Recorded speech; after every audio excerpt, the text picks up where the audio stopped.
Hey, ladies and gentlemen, it's real late on Hot 97, and my man, my friend, Detroit's finest, Royce the 5'9" is in the building. What's up? Brand new album out. Yes, sir. Layers. Solo project. Solo project. Finally. You finally unburden yourself of that unnecessary weight known as DJ Premier and have moved on. About time. No, what? We'll get to Prime in a minute. First of all, did Premier do anything on this album? No. But y'all just did a record together for the mixtape. Well, actually, we did that to kind of announce that we're working on Prime 2. On Prime 2. Yeah. Thank you. Thank you very much, obvious announcement. I think it was clear with the success of Prime 1 we were going to see a Prime. It was like a movie that has a great opening weekend. I knew we were going to see Prime 2, but we'll get to Prime. So what's the deal with Layers? Where does this fit in the Royce the 5'9" lexicon? The reintroduction. What does that mean? Reintroduction to Royce the 5'9". Like it sounds a lot like this whole campaign that I'm going on, this album and my next album that I'm gonna be putting out. It's kind of like probably what my first album should have sounded like. A lot more personal. You'll feel like you know me a little bit better by listening to that music. I'm getting a lot more introspective than I ever have. Just feeling the need to now. You know, after getting sober. After getting sober, I felt the need to be a little bit more introspective. You've had an interesting several years when you think about it. You got sober. How many kids do you have now? 4. 4 children. You also, I'm guessing, correct me if I'm wrong, without getting fully in your pocket, I'm guessing the Bad Meets Evil project probably changed things financially for you and put you in a better space than you'd ever been previous to that. Okay, that's fair. That's fair. Fair, I'm assuming. Done well with Slaughterhouse, obviously. Y'all done pretty nicely. Then Prime does really well. What did Prime end up selling? Do you know? I'm not sure. But not sure. Pretty good. Oh, yeah. Really good. Really More good. than you guys expected? Well, you know, Prime is also a profile thing. It really helped raise the profile, and I probably got more busy off of that album than any project. Lots of tours and festivals, and put me in front of a different crowd. So it's an interesting time in your life to continue to grow as a rapper, because a lot of artists, rap and otherwise, struggle after they gain. Like, you've already been through the struggles. Now you've gained the success and have a family, and yet you kind of continue to push yourself to get deeper and more introspective. That's not totally common. I feel like some people run out of things to talk about. Yeah, well, I mean, thank God my journey went how it went. You know what I mean? Like, I made the negative, which was being an alcoholic, I turned it into a positive. Like, everything that I didn't do and everything that I lacked, I tried to take that and flip it. So now, you know, like we talked about with Prime, I basically took all of the good decision making and used it to my advantage. Like, I was instrumental with a lot of the decisions on how to move the project, how to build the brand. Things that I wouldn't necessarily have cared about before. Just drinking, I'd have just put it in the hands of management or whoever. You know what I mean?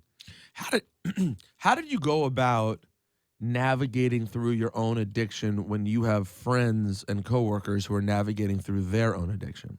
Oh, I try to stay around people who, you know, are pretty clean.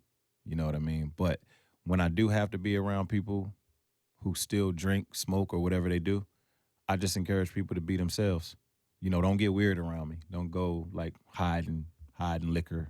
You know what I'm saying? You got your bottle and you put it over there in the corner so I can't see it, and then you taking sips on the low. Right. It's like, number one, you're the drunk one. I'm sober. I know exactly what's going on. I can see you. You know what I'm saying? Congratulations, you played yourself. Yeah, exactly. So it's like I can see what's happening.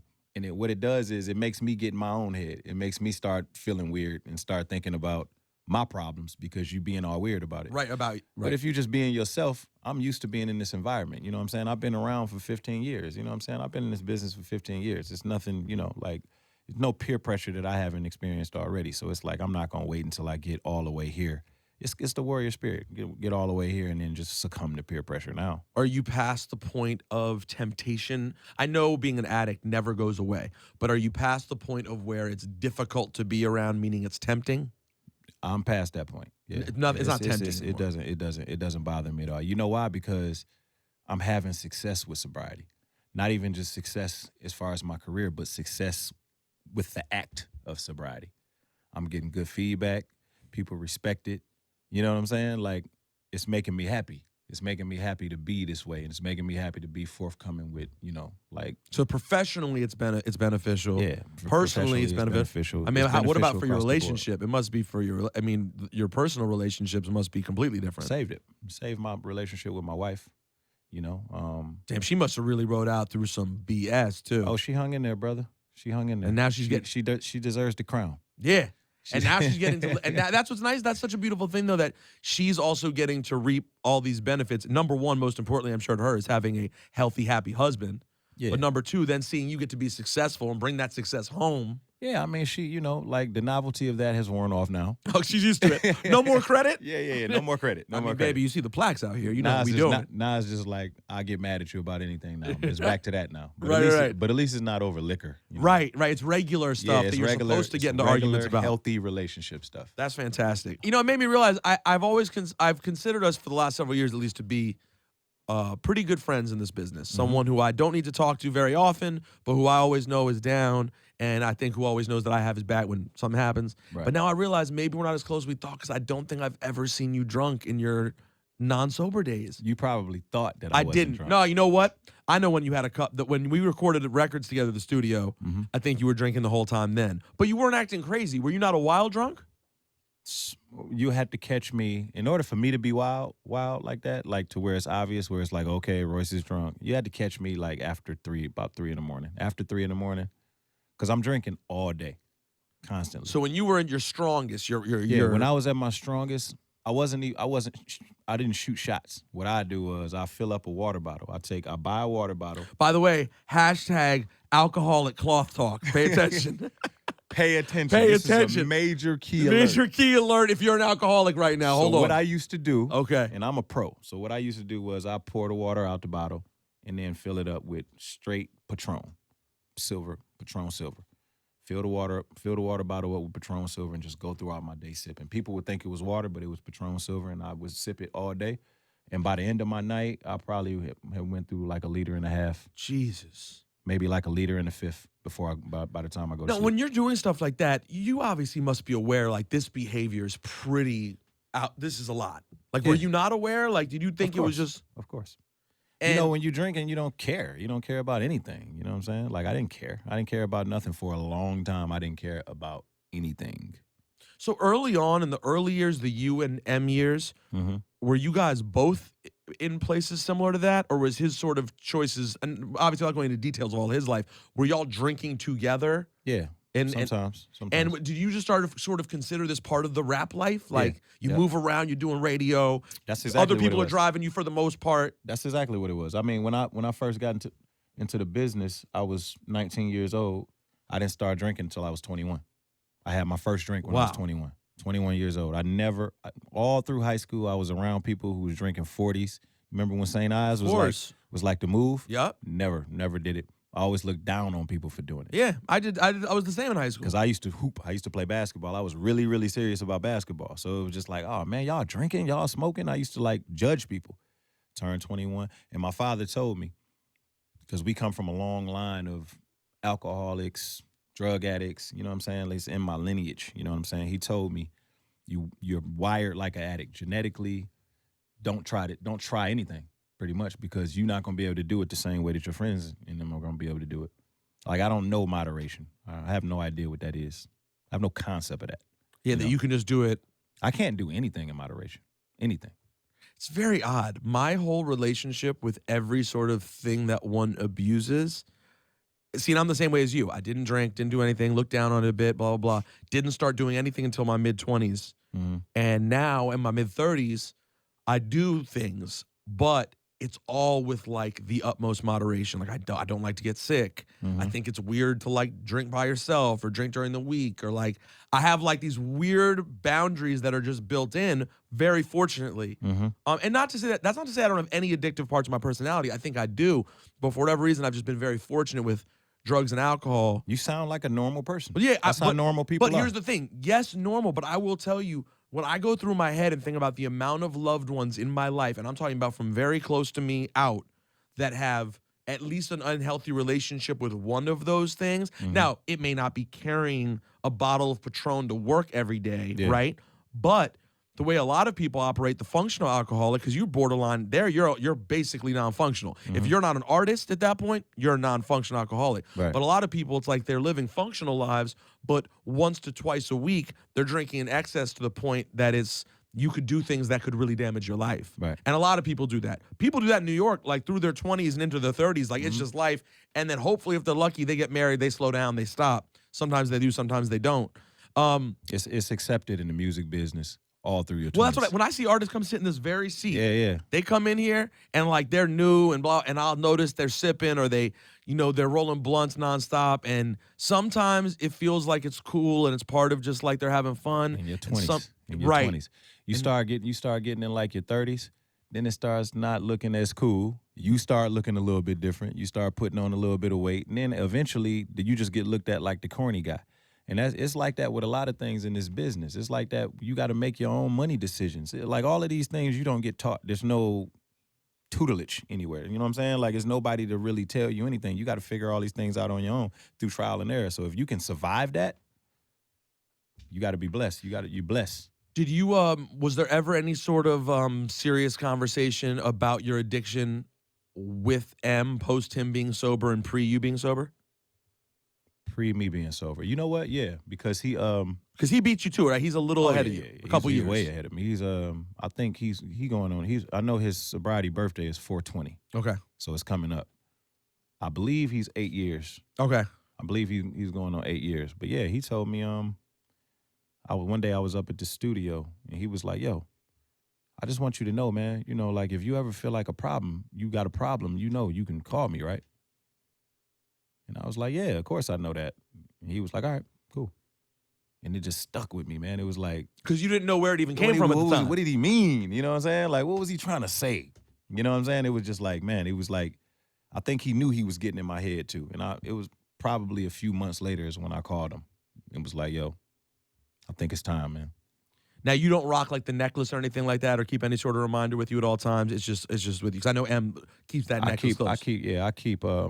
I keep my coins. I get a coin every year, every birthday. Every birthday I get a coin, but I don't have one on the chain. I just got coins. Right, you just keep He just actually put his on the chain, and he got like the diamonds and stuff. You know, man. Well, I mean, you know how it go, man. Did you ever have a conversation with him? And I've always been fascinated by this because I'm very into like friendship and rap, and I love like when we see our heroes like really close. Did you ever have a conversation with him where it's like, man, Bad Meets Evil really didn't ever have to happen, and man, thank you that it did? Because I was always like, man, I thought it was, I told you this before, I was like, that's so dope that Bad Meets Evil happened when it did. Because it so easily could have just been a thing of the past that never happened. Yeah. And then it was like, no, let's do it right now. Yo, I'm so often thanking M, Paul, and Tracy. You know what I'm saying? Like Tracy is like Tracy's like the backbone for people who don't know if everything happens over there. Tracy saved my life, bro. She saved my life. She was like, when I went home, when I finally got sober, I called Marshall. I initially called Marshall. I talked to him about it. I came home. They put me in this hospital. Tracy came and sat by my bedside like I was like I had just got shot up or something. Okay. You know what I'm saying? Like when you talk about a moment where you find out really who your real friends really are, this is like way deeper than just being signed to a record label. This is like people treating you like family when they don't have to. You know what I'm saying? So it's like, aside from even doing Bad Meets Evil, I think them just when we done doing shows, like just coming back from Argentina just now. Like as soon as we get off the plane, I'll shake his hand and be like, "Yo, thank you. Thank you."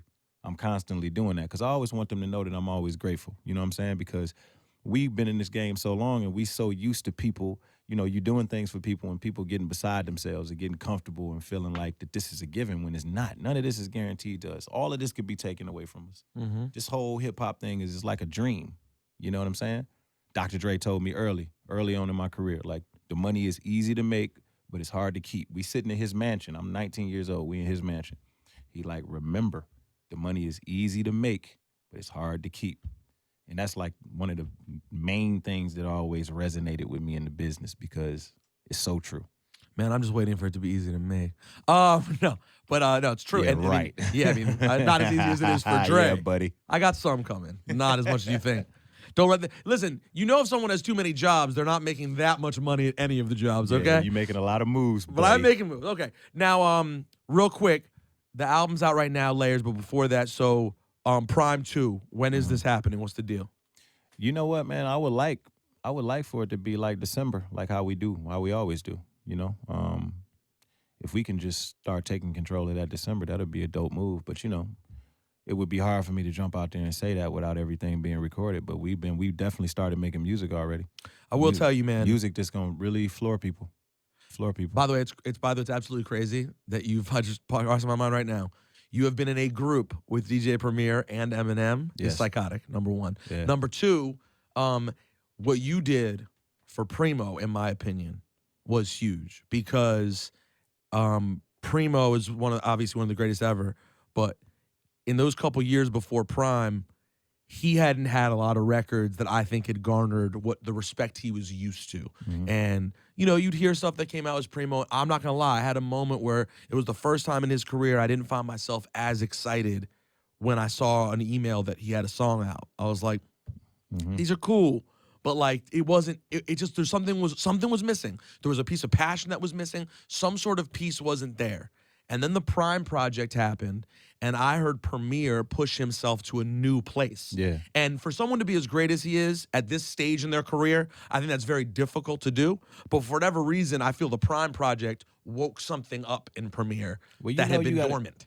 It's you know, you got to talk. Sometimes you got to talk Preem into doing things, and you have to remind him of how great he is. He forgets that. Think about if you were DJ Premier and you were in his position. What makes you get out of bed in the morning if you DJ Premier when it comes to hip hop? You've achieved everything. You are every single producer that you hear, you know, in hip hop, on the hip hop side of things, your DNA is in their style somewhere. Like, what's gonna push you? And you've worked with everyone there is. Yeah, you work with everyone there is. You know what I'm saying? Everybody that's pretty much in control of the game, you can call them. Yep, money comes in. You can text Jay-Z and be like, yo, come to D&D real quick. Jay-Z will probably show up by itself. And you know what I'm saying? And you're making money off these records that you've already made. You have no problem with finances. You have no problems. You just DJ Premier.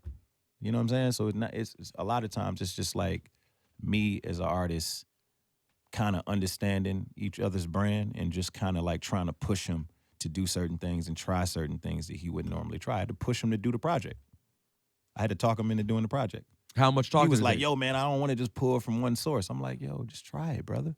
Just try it. Just from Adrian Young from the music. Okay. Yeah. By the way, shout out to Adrian, who's amazing as well. But it was something about him pulling from one source that made him want to push himself to see what with the ways that he wanted to chop it, because now you're giving him something to compete with. He's competing with the original Adrian Young music. He's competing with trying to outdo it and chop it up in a way where he's killing the original, you know what I'm saying? Like the original work. And now, by the way, if you're able to get me in the gym with the song Shake This, then you can get DJ Premier to do anything. Because I'll tell you what, nothing's harder than getting me in the gym. His name is Royce the 5'9". The album Layers is out right now. Yep. Royce, we love you, man. Love y'all too, man. Best of luck. Whatever you need, holler at me. Appreciate you, brother. Cop that album right now.